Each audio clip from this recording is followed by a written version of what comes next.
Earlier this month, Libby spoke about this issue with Jean-Paul Soucy, a PhD student at the Dalla Lana School of Public Health, and Dr. Raywat Deonandan, epidemiologist and associate professor in the Faculty of Health Sciences at the University of Ottawa. It's going to be a problem eventually. Up front, not that big a deal because our biggest challenge for the next couple of months is going to be meeting demand, which will be sky high. But eventually, if our goal is herd immunity, as it should be, we don't have enough adults in this country to reach herd immunity unless the vast majority accept this vaccine. So we think about 70% need to be immune to reach herd immunity. And if we're only testing this vaccine on adults 18 and above, that's like 27 million people, 70% of our population right there.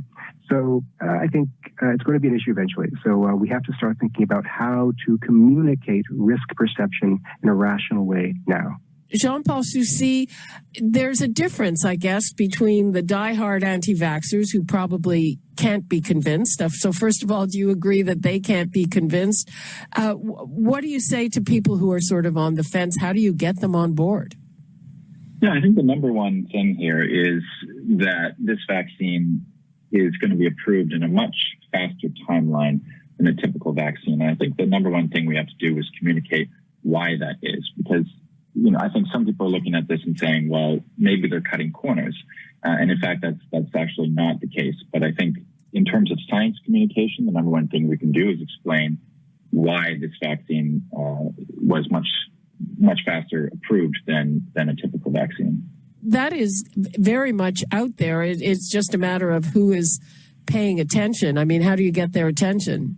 Well, it's a good question. I think it could be something that we could address in some more mainstream figures. So, for example, in the press conferences from our various public health leaders, as well as perhaps people who are science communicators on social media could do a campaign in order to explain why this is and really get that message across from all different venues so that we can have all different populations exposed to this message. Because I think if you're someone who doesn't know a lot about how the vaccine process works, then I think it's entirely reasonable, entirely understandable that people would be confused by why this is such a fast process.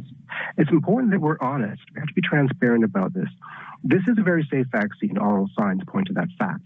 But when scaled up to hundreds of millions of people, if not billions globally, a large number are going to get sick from it. That's the law of large numbers. And we can't hide from that fact and try to brush it under the rug. So we have to accept that upfront and express this truth to the world. So our only path forward is transparency. It's an all hands on deck endeavor. All the communicators have to be part of this, including creating a centralized resource for myth busting, because we're up against an active attempt to create noise in the system, including a lot of vaccine myths. This morning, I spent my time just combating some of them. And I think the more we are open with what we do know and don't know, and indeed what the risk actually is, the more buy-in there's going to be. The cavalry is coming, but the night is long and dark, and we should buckle down for some hard times before the salvation arrives. Okay, that's poetic. And Jean-Paul Soucy? Yeah, I guess I'll just say very quickly, the reason why this vaccine was so fast was because, one, we had the funding in place. That was not a problem. Two, regulatory oversight.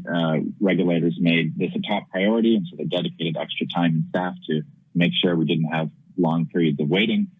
Three, we had a ton of volunteers. These trials were way bigger than a typical trial, and so they could get results faster.